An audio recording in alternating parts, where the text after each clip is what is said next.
இயேசுவை காட்டி கொடுக்கணும்னு நினைச்ச உடனேயே சாத்தான் தான் உள்ள நுழைஞ்சான். இயேசு இது என் சரீரம்னு எல்லாருக்கும் தான் கொடுத்தாரு. எல்லாருக்குள்ளேயும் போனது இயேசு. ஆனால் யூதாசு காரியத்துக்குள்ளே போனது ஒரு ரொட்டி தான். இவர் வெளியில் நின்றுக்கிட்டாரு. வெளியில் நின்னொன்னே உள்ள சைத்தான் நுழைஞ்சான். உடனே உள்ள நுழைஞ்சாங்கிறத நீங்கள் யோகான் 12 நீங்கள் 26, 27 நீங்கள் படிச்சீங்கன்னா தெரியும் எல்லாம் வசனம். அப்போ நம்ம கூட இன்றைக்கி நான் சர்ச்சுக்கு போகிறோம், போய் ஆமேன்னு சொல்லிட்டு இப்போல்லாம் கையிலையும் வாங்குகிறோம், இல்லை நாக்குலேயும் வாங்குகிறோம்.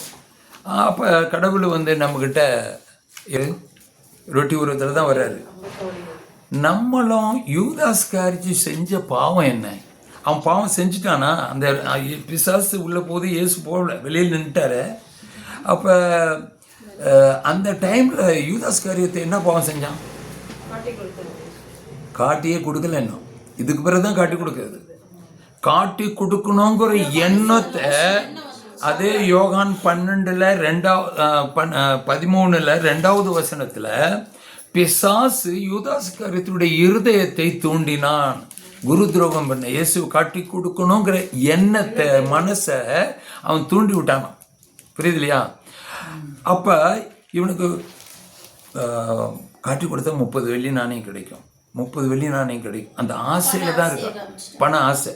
இன்னைக்கு மனுஷனை ஆசையை தூண்டி விடுறது. சரீர ஆசை, கண்ணின ஆசை, விபச்சாரத்தின் ஆசை, குடிக்கிற ஆசை, பொய் சொல்கிற, ஏதோ சம்பாதிக்கணும், மோசம் பண்ணணும், வழி, திருடணும், கொள்ளடிக்கணும். எவ்வளவு அன்றைக்கி பாருங்கள், ஒரு 4 நாளைக்கு முன்னாடி ஒரு நியூஸ் பார்த்தேன். தமிழ்நாட்டில் குடி குடி குடி ஒரே மகன் அம்மாக்கிட்ட போய் கேட்குறான். நீங்கள் பார்த்தீங்களே என்னமோ, அம்மாக்கிட்ட போய் கேட்குறான். கடைசியாக கேட்டால் எப்பவும் கொடுக்குறவங்க அன்றைக்கி கொடுக்கலன்னு கையை கட்டி போட்டுட்டு கழுத்தை பிடிச்சி நெரிச்சு கொன்னுட்டு அவங்கள்ட்ட இருக்கிறத ஒதுக்கிட்டு ஓடி போயிட்டான். போய் குடித்தான், ஆனால் பிடிச்சிட்டாங்க, பிடிச்சி ஜெயிலில் போட்டாச்சு. புரியலையா? கொலை பண்ணுறதுக்கும் தயக்கம் இல்லை, ஆசை. ஆசை தானே, அது ஒரு ஆசை தானே. இந்த மாதிரி பாவ காரியத்துக்கு ஆசைப்பட்டு இவன் யூதாஸ் காரியத்து ஆசையோடு தான் இருக்கிறான். இன்னும் பாவம் செய்யலை. நல்ல கேளுங்க, அவன் பாவம் செய்யணும்னு நினைக்கும் போதே இயேசு உள்ள போல. ஆண்டவர் சொன்னார் எபேசியர் 4:26, 27 கோபப்பட்டாலும் பாவம் செய்யாதீங்க, உங்கள் கோபம் பொழுது சாய்வதற்குள் தனிஞ்சு போட்டோன்னு சொன்னார் இல்லையா? எத்தனை பேர்கிட்ட அந்த மாதிரி குணம் தனிஞ்சிருக்குது? இன்னும் அவரை கண்டா எனக்கு பிடிக்காது, இவரை கண்டா எனக்கு பிடிக்காது, நான் செத்தா நீ வராத, நீ செத்தா நான் வராத, அக்ரிமெண்ட்லாம் போட்டுக்கிடுவாங்க.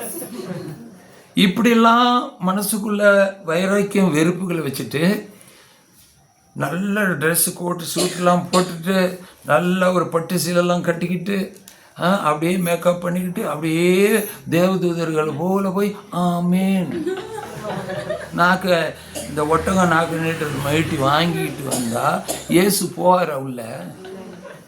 யூதாசிக்கார் எத்து இன்னும் பாவம் செய்யணும்னு நினைக்கும் போதே உள்ளே போகலன்னா நம்ம எத்தனை பேரோட பேசாமல் இருக்கிறோம், எத்தனை பேரோட கண்டா பிடிக்கலைங்கிறோம், எத்தனை போராமப்படுறோம், எத்தனை பொய் சொல்கிறோம். இதெல்லாம் பாவம் தானே. பாவம்னா 10 கட்டளை மட்டும் பாவம் இல்லை. ஒருவருக்கு இதில் சொல்லப்பட்டிருக்கு, யாக்கோப் ஜேம்ஸில் யாக்கோப் 4:17 ஒருவருக்கு நன்மை செய்ய தெரிந்தும் அது அவர் செய்யாவிட்டால் அது அவருக்கு பாவம். யூதாஸ் காரியத்துக்கு நன்மை செய்ய தெரிஞ்சது, குரு துரோகம் செய்யக்கூடாது தெரிஞ்சிச்சு. ஆனால் அந்த ஆசை செய்யணுங்கிற எண்ணத்தில் தான் இருந்தார், செய்யலை, இன்னும் செய்யலை. செய்ய முன்னாடி ஆண்டவர் உள்ளே போகலன்னா இன்னைக்கு நம்ம இத்தனை பாவங்கள் செஞ்சுக்கிட்டு போய் நன்மை வாங்கினா நமக்குள்ளே யார் வருவா? நல்ல யோசனை பண்ணி பாருங்க. அதனால தான் 1 கொரிந்தியர் 11 27, 28 ஒரு வசனம் இருக்குது. பவுல் சொல்கிறாரு, எல்லோரும் அயோக்கியமாக இந்த ரொட்டியை புசிக்கக்கூடாது, ஒவ்வொருவரும் ஆத்ம பரிசோதனை செய்து பாவத்தை விடணும். நீதிமொழி பழமொழி நீதிமொழி ப்ரோப்ஸ் இருக்கு இல்லையா, அதில் 28:13 சொல்லுது, ஒருவன் தன் பாவத்தை மறைப்பானாகில் அவன் வாழ மாட்டான், அதை அறிக்கை செய்து விட்டு விட்டால். இன்னைக்கு பாவ சங்கீர்த்தனத்தில் போய் பாவத்தை சொல்லிட்டா போதும்னு நினச்சிக்கிட்டு இருக்கிறாங்க. அது விடணும். அறிக்கை செய்கிறது சுலபமாக சொல்லிடலாம், அதை விடுறது தான் ரொம்ப முக்கியம். விட்டு விட்டால் தான் கடவுளுடைய இரக்கம் உண்டாகும். அப்போ இன்னைக்கு அந்த கொரிந்தியர் 1 கொரிந்தியரில் இருக்கிற வசனம், நீ அயோக்கியமாக இந்த ரொட்டியை புசித்தால் உங்களிலே அநேகர் பலவீனம் உள்ளவர்களாயும் வியாதி உள்ளவர்களாயும், இன்னும் சிலர் அதிக சீக்கிரமாகவே இறந்து விடுகிறார்கள், செத்து போயிடுறாங்க. ஏன் அப்படிங்கிறது சொல்றாருன்னா, நீங்க அயோக்கியமாக பாவத்தோடு நன்மை வாங்குறதுனால. இன்னைக்கு நிறைய குடும்பங்களில் நன்மை வாங்க போகிறதும் நல்லா தான் இருக்கும். அதை வாங்கிட்டு வந்தோன்னே வீட்டில் சண்டை, ஒருத்தருக்கு ஒருத்தர் மிஸ் அண்டர்ஸ்டாண்டிங். இவங்க பேசுறது அவங்களுக்கு புரியாது, அவங்க பேசுறது சின்ன விஷயம் பெரிய பூகம்பமும் மாறிடும். நான் என்ன தப்பு செஞ்சேன், இப்படி தான் நம்ம யோசனை பண்ணுவோம். நான் நல்லா தானே சொன்னேன், அவங்க காதில் தப்பாக போய் நடிங்க. ஏன்னா பிசாசு உள்ளே இருக்க தப்பாக தான் மனசை உருவாக்கும். பிசாசு தானே உள்ளே வந்துச்சு. யூதாசுக்காரத்துக்குள்ளே அவன் வந்ததுனால தானே தூக்கு போட்டுக்கிட்டு செத்தான். பிசாசு உள்ள இல்லைன்னா அவன் இத்தனை நாள் ஆண்டவரோட சுற்றிக்கிட்டு இருக்கும்போது செத்தானா? அந்த ஒரு செகண்டில் அவன் உள்ள பிசாசை கொண்டு போன பிறகு தான் அலமோதனம் போயிட்டு கடைசியாக தூக்கு போட்டுக்கிட்டு செத்துட்டான். நாங்கள் எங்களுடைய ஸ்பிரிச்சுவல் கார்டன் ரிட்ரீட் சென்டர் எங்களுக்கு இருக்குல்ல, நான் ஏற்கனவே சொன்னேன்ல, பிஷப் பெர்மிஷனோடு நாங்கள் நடத்திக்கிட்டு இருக்கிறோம். போன மாதம் last Sunday, every month last Sunday அங்கே நடத்துவோம். ஞாபகம் வச்சுக்கிறீங்க, எப்போது வரணும்னு லாஸ்ட் சண்டே வந்துடுங்க. ஆனால் அங்கே கன்னடத்தில் நடத்திக்கிட்டு இருக்கிறோம். தமிழ் ஜனங்க கூட்டம் வந்தால் தமிழில் நடத்துவோம், தெலுங்கு ஜனங்க தெலுங்கில் நடத்துவோம்.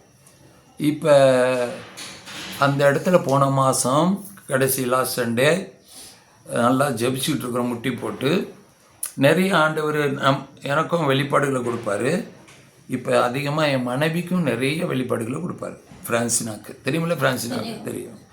நாங்கள் ரெண்டு பேரும் முட்டி போட்டு ஸ்டேஜில் நாங்கள் ஜெபிக்கும் போது எல்லாரையும் முட்டி போட வச்சு, உங்களுக்கு என்ன பிரச்சனை கையை வச்சுட்டு ஆண்டவர்கிட்ட கேளுங்க, ஆண்டவர் இருக்காரு, என் வார்த்தையை அனுப்பி குணப்படுத்தினாரு, இவ்வளோ வேறு வார்த்தையை கேட்டீங்க, அப்போ நீங்கள் மனமாற்றம் அடைந்து விசுவாசித்து கேட்ட ஆண்டவர் கொடுக்குறேன்னு இருக்கிறாரு, அது ஜெபிங்கன்னு சொல்லிட்டு நாங்கள் ஜெபிச்சுக்கிட்டு இருக்கும்போது ஆண்டவர் இந்த வெளிப்பாடுகள் கொடுத்தா அனௌன்ஸ் பண்ணுவோம். அந்த மாதிரி எனக்கு சில வெளிப்பாடு வந்ததை நான் சொல்லிக்கிட்டு இருந்தேன். கடைசி நேரத்தில் ஃப்ரான்சினா என் மனைவி மூலியமாக ஆண்டவர் 3 காரியத்தை சொன்னார். அதில் 2 உங்களுக்கு இப்போ சொல்லிடுறேன், நேராகுன்ட்டு. வெளிப்பாடு வந்து எனக்கு தானே சொல்லி நீங்கள் சொல்லுங்கள். அப்படிங்கும்போது என்னன்னா, இங்கே ஒருத்தருக்கு கண்ணில் புரை இருக்குது, ஆப்ரேஷன் பண்ணணும்னு இருந்து பயத்தில் இருக்கிறாங்க. ஆனால் ஆண்டவர் இன்னைக்கு அவங்களுக்கு ஆப்ரேஷன் பண்ணுறாரு, புறையை எடுத்துடுறாரு அப்படின்னு. அதை சொன்னேன், நான் கூப்பிடும்போது வாங்க இங்கே இருக்கிறீங்க அப்படின்ட்டு. இன்னொருத்தருக்கு சாகணும்னு ட்ரை பண்ணிக்கிட்டே இருக்கிறீங்க, செத்து போயிடணுன்ட்டு. ஆனால் இப்போ இங்கே வந்த பிறகு சாகக்கூடாது, இந்த செய்தியெல்லாம் கேட்ட பிறகு சாகக்கூடாங்கிற மனசு ஆண்டவர் கொடுத்துருக்காரு. அது யார்? 2 பேரும் முன்னாடி வாங்க அப்படின்னா ஓடி வர்றாங்க 2 லேடி. அதில் சின்ன வயசு தான், ஒன்று கல்யாணம் பண்ணல ஒரு பொண்ணு, இன்னொருத்தர் கல்யாணம் பண்ணவங்க, குழந்தை இருக்குது. அந்த 2 பேரும் வந்தாங்க. இந்த பொண்ணு சொல்லுது, அப்படியே கண்ணு கலங்கி கண்ணெல்லாம் செவந்து போய் அது சொல்லுது, எனக்கு கண்ணில் போகிற ஆப்ரேஷன் பண்ணணும்னு சொன்னதுனால எனக்கு பயத்தில், இப்போ எது கேட்டாலும் ஆண்டவர் கொடுப்பாருன்னு சொன்னீங்களே, அதனால நான் கையை கண்ணில் வச்சு ஆப்ரேஷன் இல்லாமல் என்னை அற்புதம் செஞ்சுட்டிங்கன்னா நான் சாட்சி சொல்கிறேன்னு சொல்லிக்கிட்டு இருக்கேன். அப்போ தான் நீங்கள் அனௌன்ஸ் பண்ணுறீங்கன்னு ஒரு அற்புதம் ஆச்சு. அடுத்து இந்த லேடி, மேரேஜ் ஆன லேடி சொல்கிறாங்க, அழுதுகிட்டே வர்றாங்க, நடுங்கி போய். அவங்க சொல்கிறாங்க, பிரதர், எங்கள் குடும்பத்தில் என் சின்ன பிள்ளைங்க கூட எனக்கு மரியாதை கொடுக்கறதில்லை, என் பேச்சை கேட்கறதில்லை. பெற்றோர்களுக்கு பெரிய தொல்லையே என்ன தெரியுமா? பெற்றோர்களுக்கு பிபியும் சுகரையும் வரவழைக்கிறதே பிள்ளைகள் தான். அப்பா அம்மா பேச்சை கேட்காம அவங்க மனசை நோக்கடிச்சு தன் இஷ்டத்துக்கு. நான் சொல்கிறேன், இந்தங்க நிறையா வாலிப பிள்ளைகள்லாம் இருக்கிறீங்க, சின்ன பிள்ளையிலேருந்து உங்களை தூக்கி வளர்த்து சுத்தம் பண்ணி எந்த ஸ்கூலில் போடணும், என்ன ட்ரெஸ்ஸு கொடுக்கணும், என்ன நகை போடணும், அழகு பார்த்து ஒரு லெவலில் கொண்டாந்து படிக்க வச்சு காலேஜுக்கு போக சொன்னால், டியூஷனுக்கு போகிறேன்னு சொல்லிட்டு பார்க்கில் போய் உட்கார்றது, எவனோ ஒருத்தர் செல்ஃபோன் கொடுத்தானா அவன் பின்னாடியே போயிடுறது. இந்த மாதிரி ஒரு அன்பாக பேசினா போதும் அவன் பின்னாடி போயிடுறது. நிறைய பொம்பளை பிள்ளைங்க நிறைய நடக்குது, ஆம்பளை பசங்களும் அப்படிதான். இந்த காலம், இந்த வயசு ரொம்ப மோசமான சூழ்நிலையில் இருக்குது. இது பேசும்போது இதை ஆண்டவர் சொல்கிறார். அப்போ அந்த மாதிரியான பாவத்தில் போய் மூழ்கி நிறைய பேர் வந்திருக்கு. அப்போ யோசனை பண்ணணும், அப்பா அம்மா எவ்வளோ கஷ்டப்பட்டு ஒரு நல்லா இருக்கும், நான் படிக்கலை, எனக்கு நல்ல சம்பாத்தியம் இல்லை, நான் பட்ட கஷ்டம் என் பிள்ளைகள் படக்கூடாதுன்ட்டு கடனை வாங்கி அதை வாங்கி கஷ்டப்பட்டு வீட்டு வேலையில் செஞ்சு எத்தனை பேர் படிக்க வச்சுருக்காங்க தெரியுமா? அப்படி ஒரு லெவலில் கொண்டாந்து விடும்போது அந்த பெற்றோர்களை எப்படி கவனிக்கணும்னா, தட்டில் வச்சு அவங்களுக்கு மரியாதை கொடுக்கலாம், அந்த மாதிரி சொல்லுவாங்க. ஆனால் அவங்க பேச்சே கேட்குறதில்ல. நீலாம் படிக்காத, உனக்கு என்ன தெரியும், உங்கள் காலம் வேறு எங்கள் காலம் வேறு. இன்றைக்கி செல்ஃபோனையே வச்சுக்கிட்டு ராத்திரி பகலாக கண்ணு கட்டு போய் தூக்கம் கட்டு போய் சின்ன வயசுலேயே பல வியாதிகள் வந்துடுது. தூக்கம் கட்டாவே பிபி சுகர் தானாகவே வரும், சின்ன பசங்களுக்கே வருது. இந்த பாவம் எண்ணங்கள் யோசனைகள் வர்றதே இந்த செல்ஃபோனில் தான். அதுலேயும் இந்த கொரோனாலேருந்து சின்ன பிள்ளைகளெல்லாம் ஆன்லைன் கிளாஸ்க்காக இது கொடுத்து எல்லாம் கெட்டு போச்சுங்க. செல்ஃபோன் இல்லைன்னா முடியாது, அந்த லெவலில் ஆகிப்போச்சு இன்றைக்கி. அதனால பாவம் பெருகி போச்சு. அப்போ பெற்றோர்கள் பேச்சை கேட்கறதில்ல, சொன்னதை கேட்கறதில்ல. நீ சும்மா ரெண்டு வாயை மூடிட்டு அவங்க இஷ்டத்துக்கு நடக்க ஆரம்பிச்சிருவாங்க. எதுவும் கொஞ்சம் சத்தமாக சொன்னால் எனக்கு படிப்பு இருக்குது, பலன் இருக்குது, என் ஃப்ரெண்டு இருக்கிறான், எனக்கு தெரியும், நான் பிஜியில் இருந்துட்டு நான் வேலை செஞ்சே சம்பாரித்து நான் நல்லா இருக்க முடியும், அப்படி சேலஞ்ச் பண்ணிட்டு போகிறவங்களாம் இருக்கிறாங்க. அப்போ பெற்றோர்களுக்கு எவ்வளோ வேதனை இருக்கும். அப்போ அவங்க வேதனைப்பட்டு என் பிள்ளை இப்படியெல்லாம் பண்ணிருச்சு அப்படின்னு அவங்க வேதனைப்பட்டு தூக்கம் இல்லாமல் அதே யோசனை பண்ணி வாழ்க்கை என்ன ஆகுறது, இது எதிர்காலம் என்ன ஆகுறது அப்படின்னு பிள்ளைகளை பற்றியே கவலைப்பட்டு, அப்போ தான் இந்த கவலைப்படுறதுனாலையும் டென்ஷன் ஆகுறதுனாலையும் தான் இந்த பிபி சுகர் வர்றது. முதலாவது வர்ற வியாதி அது. அதோடு கூடி எல்லாம் சேர்ந்துடும், சீக்கிரம் அழிச்சிடும். அப்போ அதுக்கு தான் ஆண்டவர் 10 கட்டளையிலே ஒரு கட்டளையை கொடுத்துருக்கிறார். நீங்கள் 10 கமாண்ட்மெண்ட்ஸில் பார்த்தீங்கன்னா, நீங்கள் அந்த எக்ஸோடெக்ஸில் 20வது அதிகாரம், டியூட்டர்னமிக் உபாகமம், தர்மபுதிச காண்டன்னு சொல்லுவாங்க கன்னடத்தில், அதில் 5வது அதிகாரத்தில் நீங்கள் படித்து பார்த்தீங்கன்னா 10 கட்டளை விளக்கங்கள் கிளீனாக இருக்கும். அதில் ஒரு கட்டளை, உன் தாயையும் தகப்பனையும் கனம் பண்ணுவாயாக அப்படின்னு சொல்லப்பட்டிருக்கு. அப்பொழுது நீ நீடூழி வாழ்வாய் அப்படின்ட்டு இருக்குது. இங்கே எஃபேசியர் 6வது அதிகாரத்தில் நீ 1லேருந்து நீங்கள் படிச்சீங்கன்னா அதே 10 கட்டளை பற்றி இன்னொரு விளக்கம் கொடுக்கும். நீ உன் தாயையும் தகப்பனையும் மதித்து நட, அப்பொழுது நீ கையிட்டு செய்யும் தொழிலெல்லாம் ஆசீர்வதிக்கப்படும் அப்படின்னு இருக்குது. தாய் தகப்பனை மனசை நோகடிச்சுட்டு ஆண்டவருடைய கட்டளையை மீறிட்டு எனக்கு பலன் இருக்குது, பணம் இருக்குது, அதிகாரம் இருக்குது, அது இருக்குது, வயசு இருக்குது அப்படின்னு போனால் ஒரு நாள் சரியான அடிதான் கிடைக்கும். அப்போ கண்ணீர் விடுவாங்க, வேதனைப்படுவாங்க, சொன்னாங்களே நான் கேட்கலையேன்ட்டு. அதுக்கு முன்னாடி கேட்டால் நல்லது. படிக்கலைன்னா கூட சில பேரண்ட்ஸ் நல்ல ஞானம், நல்ல அனுபவசாலி இருக்கிறாங்க. அவங்க சொல்கிறது பிள்ளைங்க கேட்டாவே அவங்க முன்னாடி நல்லா இருப்பாங்க. அது தெரியல. அதுக்கு தான் எங்களுடைய ரிட்ரீட் சென்டரில் போன வருஷம் மே மாதம் யூத்து கன்வென்ஷன் ஒன்று வச்சோம். ஒரு ஃபாதரையும் வரவழைச்சிருந்தோம். என் மகன் தான் அதிகமாக யூத்தாக இருக்கிறதுனால பிள்ளைகள்லாம் அழுது குமுறி உப்பு கொடுத்து நானும் மெசேஜ் கொடுத்தேன். மனமாட்டம் அடைஞ்சி திரும்ப எப்போ வைக்கிறீங்க? அவங்க பேரண்ட்ஸ்லாம் சொல்கிறாங்க, எங்கள் பிள்ளைகள்லாம் ஒரு நாள் தான் ரிட்ரீட்டு, இவ்வளோ மாற்றம் அப்படின்னு ஆச்சரியப்படுறாரு. இதுக்கு காரணம் என்னென்னா, படிங்க, ஒரு வசனத்தை சொல்கிறேன். சங்கீதம், அதான் சாம்ஸு, சங்கீதத்தில் 119 9வது வசனத்தை படிங்களேன். அதில் என்ன எழுதியிருக்கு? நம்ம நீங்கள் படிக்க இருந்தாலும் படிங்க. ஒரு வாலிப பிள்ளைகள் இல்லையா, ஒரு வாலிபன் தன்னை எப்படி பரிசுத்தமாக வச்சுக்க முடியும் அப்படின்னா, ஆண்டவருக்கு முடியும் வார்த்தையின்படி நடப்பதினாலே அப்படின்னு இருக்கு. 119 119ல் 9.